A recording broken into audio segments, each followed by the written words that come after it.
Hello and welcome to the June 2019 review of postcards purchased on eBay.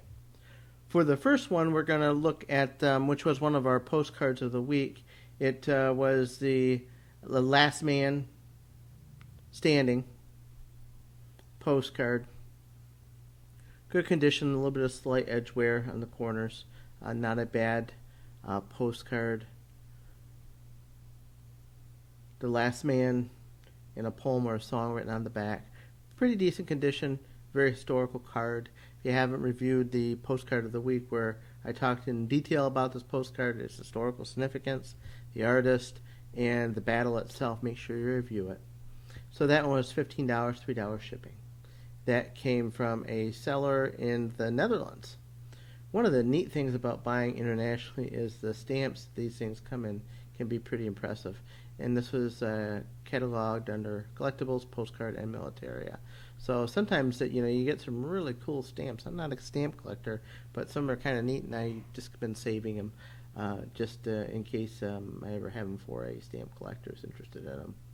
Okay, next photograph. This one was from 609, and he's from Germany. This is one of the photographs I got from him. $2.50, and this was an auction. And he usually posts all his under collectibles, militaria, World War One, original period items, Germany, and photographs. This photograph, just a nice posed scene, probably a train station. You're going to find a lot of these where they're standing at attention, a lot of guard tower photos. But this is kind of interesting because you got the architectural history behind it. And then you got these two guys here that are just like in the background, like you really give a rat's what's going on. But they're so stern and so stoic in this photograph. So just kind of a cute, interesting photo. Interesting to kind of see the history of what that is. And the photograph itself is actually pretty good shape. Good color, no fading. Not a bad photograph. A lot of detail. Okay. Next one. This one I believe is another Christmas item. Purchase price again real minimal. So these are very entry level photographs. But a little postcard here. Good image. Some nice image, and the frames are also kind of interesting because they are very well decorated. And I think they're just decorated with Christmas wreaths, but just a very neat photograph the way they have it decorated. And again, nothing too spectacular with these. This one here was also from 609, and either a destroyer or a minesweeper. A couple of these photos came up. I just thought it was kind of a neat photograph of the ships in action during some rough seas. Rare that you get these photos where they're actually in movement. And of course you got the German flag there. So I thought that was kind of a neat photograph. So I did purchase this one. And this was a bid. You can see the bidding history on it. He always 609 always starts these at most of them at 99 cents. Some he knows are a little bit more. He'll probably start a little higher price, but more or less they're starting at 99-cent auctions. This one this is I think it'll be a good story, maybe for a postcard of the week, telling the story of this U-boat and the commander, and the history surrounding it and the period. And we'll probably review it at a later point. A little bit of a pricey card. I did get it down to $60, and this is a shanty card as well. Pretty good condition. A lot of times you'll find this red is starting to fade. So still some pretty good condition. You got a little bit of edge wear, and a little bit of edge wear and a slight fold there at the bottom, but not bad for this level of photograph. Postcard. Okay, next. This one, again, this is a U.S. postcard, and there is, it's not marked here, but there's another postcard from the same seller that clearly has it listed as a USS Ohio, which are photographs taken on ship, private photos. This is one, just a cool photograph of the battleship and, one of the sailors in the turret there. Would be a great colorization product. Great representation of the Great White Fleet, the main class battleships. Okay, just a cool all-around photograph. Yeah, some condition in it, a little bit of dirt, Some edge wear, but not bad. A little bit overexposed, probably because it's such light there when they took it. The back looks pretty decent. So a good example of an American card for you. And it looks like at some point someone tried to sell it for $6, and of course now it's sold for $9.99. So that was that one. This seller is from North Carolina. This card, and it's kind of interesting card, and we'll talk about it. This is a pre-World War I German soldier, German Lancer helmet, uniform, flag bearer, propaganda postcard. You're thinking, yeah, so what? You see a lot of these. But this is interesting. Let's go ahead and pump out of here for a minute and just hover over here. Notice the copyright 1909 by Roth and Langley, New York. Yeah, so this is an American postcard for the United States. Okay, so again, prior to World War I, and not just Germany, there was a lot of ethnic neighborhoods, ethnic communities in the United States, ethnic congregations, and that we don't like to talk about now, but then they had very strong ties to their homeland, and it was prevalent in World War I. After that occurred, there was a big movement to Americanize all the immigrants, where they changed a lot of the names during the census. They stopped speaking their native languages in their churches and their schools. So a lot of changes occurred following the World War I period, when there was a rise of nativism and the like, and potentially following the First World War and the Red Scare. But a lot of this nativism can be predated definitely before World War I. It's very popular in the 1890s and actually right around the Civil War, right before the Civil War in the 1850s with the Know-Nothings. So you get some interesting American history as well. But this just shows the popularity and the support of the German community that had migrated to the United States and their support for the homeland.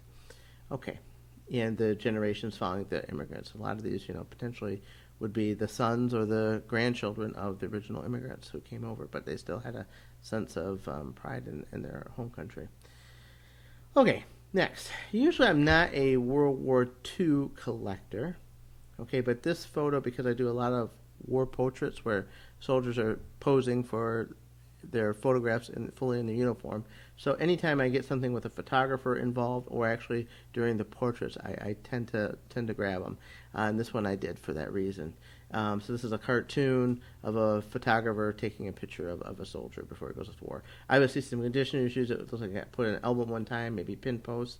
And then of course, it's actually got a pretty decent letter on the back. So again, usually I'm not a World War II person. I'm more pre-World War I, World War I, and interwar period. Okay, things that got away. This one was listed with those other minesweepers or destroyers, and it actually says mine. I don't know if Titillas or minesweepers are in German. This looks like a typical North Atlantic, a very hazy, cloudy day, but you can see the ships. This one got away. I think I offered $5, and the bidding went to $5.50. This one I did not bid on it, but I kept an eye on it just because of the early steel helmets and the image. Good photograph there. I like that. I like how the buildings are kind of coming in there to bring in a focal point. So it's kind of a cool picture. Then you got that one sailor there, right there in between the two men, just on the side. So that's a pretty cool picture. And that one went pretty at a reasonable price. Okay, next one. This one also got away, either a minesweeper or destroyer. Good image. Maybe some overexposure. Okay, these I did not bid on them, but I watched them just to curious see what they would bring. And this are 2 holiday cards. Christmas in the Field. My German's getting a little better with a little help of Google. Cool Christmas tree. I like the candles and some of the packages from home. And this one I believe is dated. No date on this one. Next one I think actually has a date. And I think that's a shanty. I'm not sure. They sold a lot of postcards, not just the ones that we're familiar with the pilots or the Iron Cross winners. But $4.99. This one from Flushing, New York. And this one is dated. It does have a stamp, so we know this was mailed on December 17th of 1915. Okay. This is kind of a cool but very posed photograph there. Next. This one, I just was curious to see what it would bring. It is a royalty postcard of the Grand Duke Adolf Frederick VI, okay, in his uniform. Let's blow it up too. The condition of this card is really, really good. Just some slight edge wear, but there's no fading in the photograph. Maybe a little bit of slight silvering from the photographic process, but other than that, the photo is really, really good condition. In a beautiful uniform. Of course, you know it's royalty, so everything's hand-tailored for him, so it fits perfectly. So just a neat photograph. And it went for $34.50 with 12 bits. And that came out of Germany. Okay. This one, this actually this dealer here, I've purchased quite a few postcards from him early on. He doesn't do a lot of World War I stuff, but he does have this, which I thought was a cool photograph of a soldier in uniform with gas mask, early helmet, and probably, I'm thinking, the early stages of the war. Now this is a blown up version. We'll take a look at the next photograph. Okay, so he's got the boots, he's got the rifle, not too far. On the back of it, though, it's got some writing, but it says 1918. I don't know if it's souvenir 1918 in Germany, and that I can't quite make out. But I would seriously doubt in 1918 that they would be wearing the pickle helmets at that point. Could be wrong. And so just curious to see where that came into. All right, $8.50. So not a bad price for that. Okay, this one. Again, nicely composed. You see a lot of these photographs. This is probably looks like a town view, or just outside of the main street there. They're all standing. I think I counted like 18 troops. So a stark contrast to the photograph of the week that I showed of the winterization, where each member had a totally different pose, look, composure for the photograph that they took, as compared to this one where it's all uniformed, everybody's straight faced and all serious, trying to get a good picture. So just a unique contrast between those two photographs. Photograph, though, itself looks pretty decent. There's not very much fading, good color. I don't see many issues. This would be a good photo project for someone.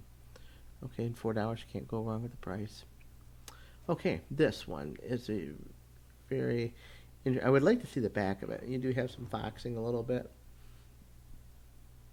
edge wear, not bad, but the story it tells you get a lot of these servicemen that went through devastating physical losses of extremities. Last we showed that one where at the train station at Christmas time where there was 8 soldiers and I think 8 of them didn't have legs. So this war brought on catastrophic losses for the men that returned to society, and this is a soldier trying to learn at a drafting table to learn this trade or relearn it with the limitations that he has from his arm being amputated. So just a very interesting, unique historical photo. Okay, this is my War Portraits on eBay. Don't forget to check us out on Facebook at War Portraits, and make sure you subscribe. Appreciate your time. Thank you for viewing the channel. Make sure you like the video and subscribe to the channel. I'll keep the content coming. We'll be getting a photo of the week here very shortly. Thank you very much for your time, and have a wonderful day.